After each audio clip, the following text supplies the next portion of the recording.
just, it's so clear, you are just not stopping until you get to space. And in these final moments, as we're just minutes away at this point from launch, what is it, less than 3 minutes to go, pull back the curtain and give us the sense of what it's like to be in that chair.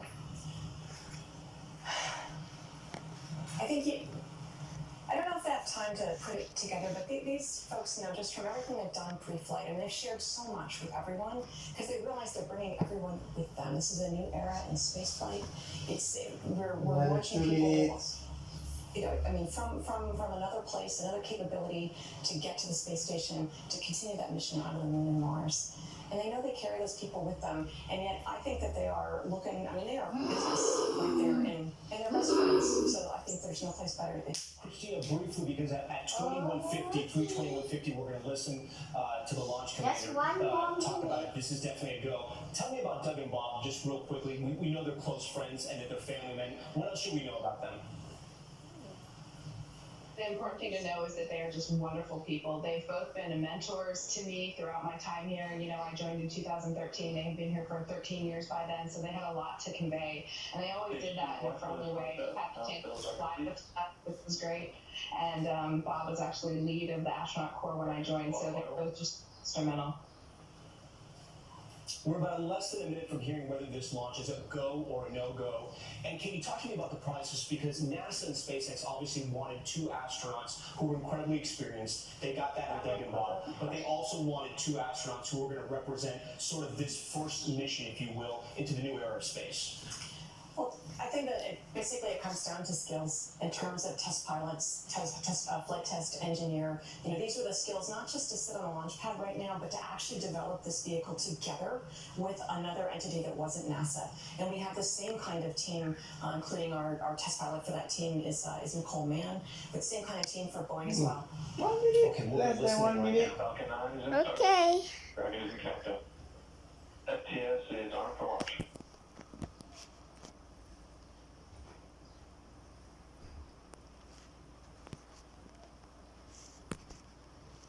Dragon, SpaceX, go to launch. Dragon space, you are there for launch. We just are ready to launch. We're 30 seconds away. Katie, I see the tears in your eyes right now. 27, 26, 25, It's 24. a big deal for people to leave the planet. It is so hard, and so many people have come together to make this happen. And we're watching. You have to be there with them. Stage 1 tanks pressing for flight. 15 seconds. 10, 10, 9, 8, 7, 6, 5, 4, 3, 2, 1, 0. Ignition. Liftoff of the Falcon 9 and Crew Dragon. Go NASA, go SpaceX. Godspeed, Bob and Doug. Godspeed indeed. Vehicle pitching downrange. Emotional moment for you right now, Katie. Stage 1 propulsion is nominal.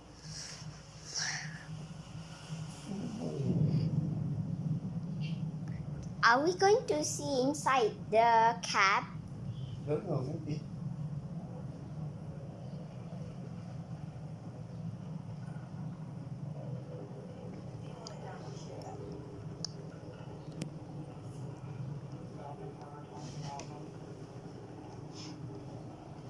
And 1B for all down.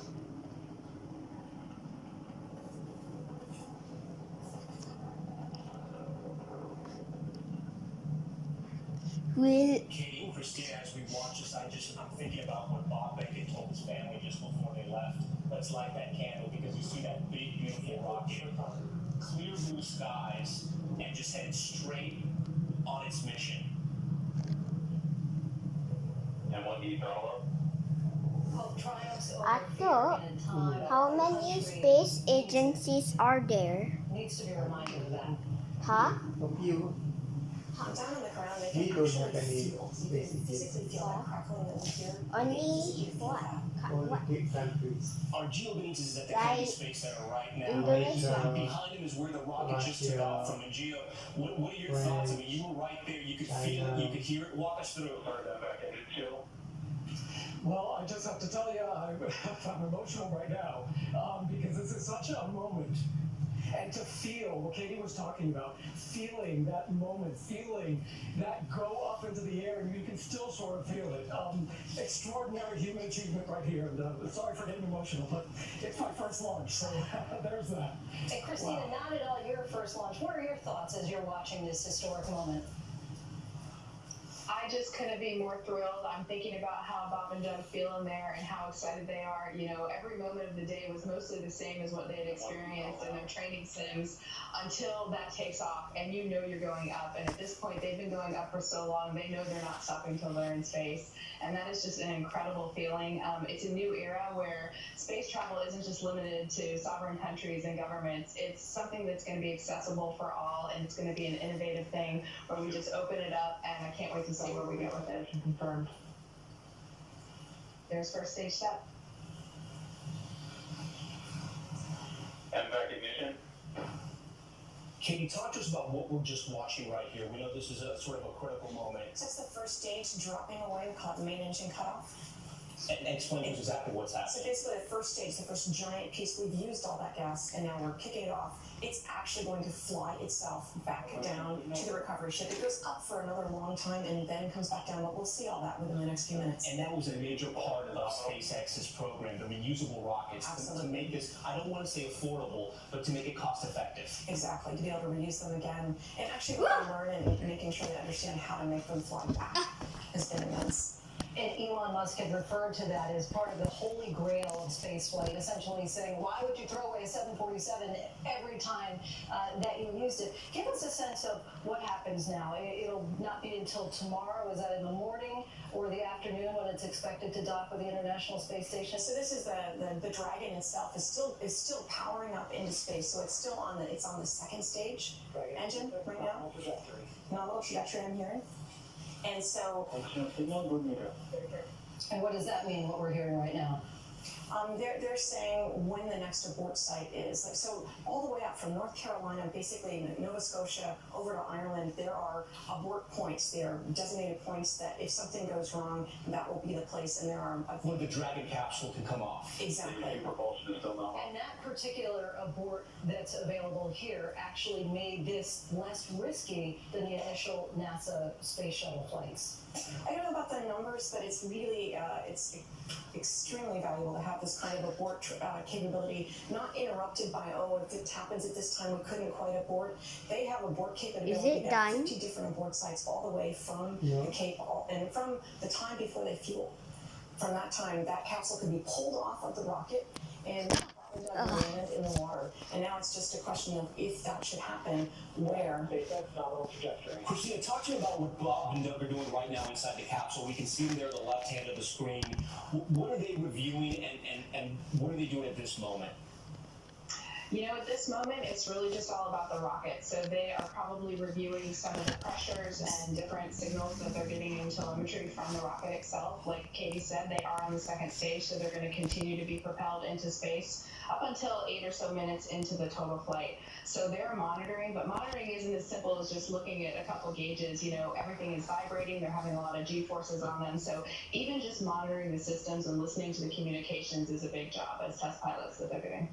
You know, I'm going to ask our director, Dave DeCinti, if he can, by chance, go back to the initial liftoff when the rocket took off, when it was a go. And I want to bring him back, Colonel Steve Ganyard.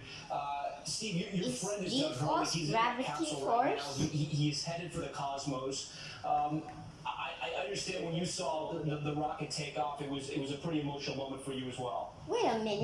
It was. But Like Gio, it's hard not to be overwhelmed by this. if by this Malaysia fact, the number of people that came is together in to daylight, make this happen, and for the U.S. then going back to USA space. is. To think about this. USA is also in what daylight. it means for Huh? humankind to be able to go out and truly colonize, to bring in this golden age of space exploration that these guys are laying the foundation for. And your friend Doug Hurley, I mean, he is an astronaut, like the other astronauts we have joining us on this broadcast. He is somebody who's dedicated his life to this, and it is not an easy life. It is glamorous for the launches, but it is a very difficult life, and your family has to make a lot of sacrifices. Talk to us about Doug a little bit. Yeah, he's one of That's still good. he's one of those guys that just everybody would like. If you met him in a bar, he's the guy who's not too loud but loud enough where you want to hear his stories, and he's just he's the kind of guy that anybody would love to be like, that people would want their sons and daughters to grow up like, and so he's a great role model, and I think Bob is too from what I've heard from him. So that's part of how NASA selects its astronauts. They're not only highly capable and willing to face the dangers of traveling in space, but they're also just great people, and they're people who can help the rest of the world understand science and to appreciate the kind of science and engineering that's going into space exploration. So he's a great ambassador for NASA, as is Bob, and it's a great thing to watch. And Steve, I got to ask you though, the nickname, Doug's nickname. You mentioned it earlier, and the story behind that. I'll give you a hint. Anybody that saw Wayne's World, maybe you can think back to that. But Doug and I have sort of a mutually assured destruction. We won't talk about our personal call signs together on TV. So. All right, Colonel Steve Gaynor for us. And I want to bring the astronauts back in. Just in his State of the Union address, President Trump in February said how necessary it is for the U.S. to be the first country to be able to plant its flag on Mars. Why is space exploration still so worth it? Not from a financial perspective, but from your perspective as astronauts. Why are Space the big exploration. Why is countries that so having important? Why would President Trump say it's so important, for example, for the United States to be the first country to only plant a flag on Mars? space agencies And people, when you visit, by gone to small space, I always thought that countries space was don't somewhere have. else. And then once you get there, you Does realize it that Earth is take just a bigger than you thought. lot of Home is bigger space? than we thought. And our place is this universe. And exploring further and further and further is what we do. It will be countries, individual countries that lead this, and yet we will be doing it together.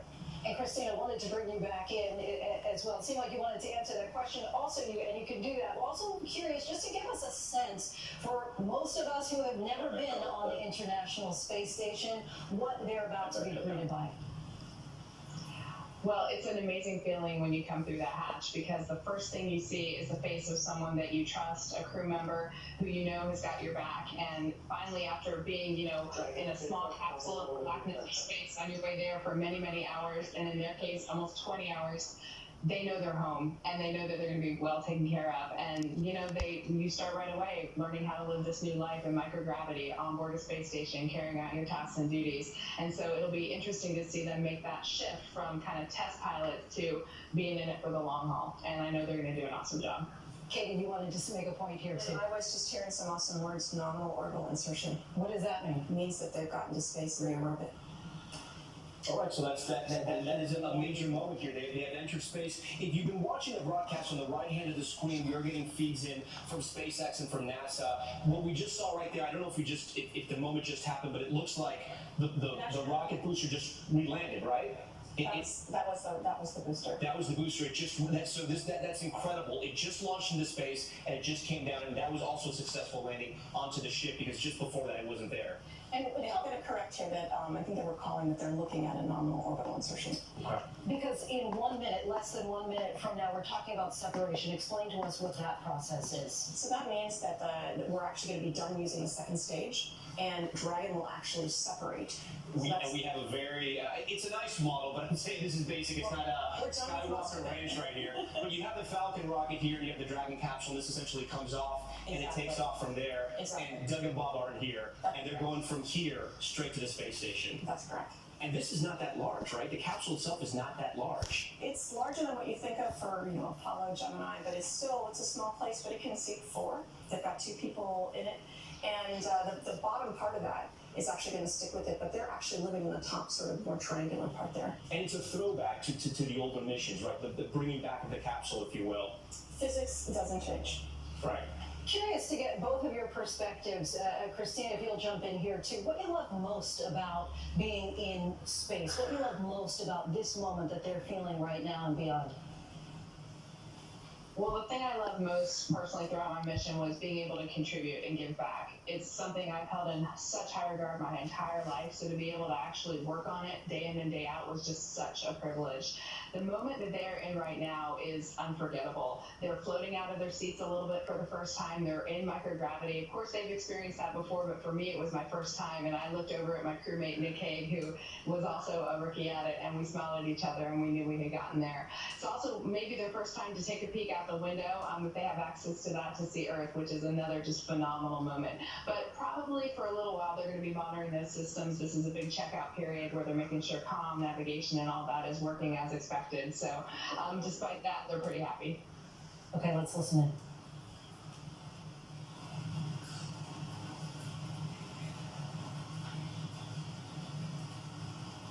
Dragon separation confirmed.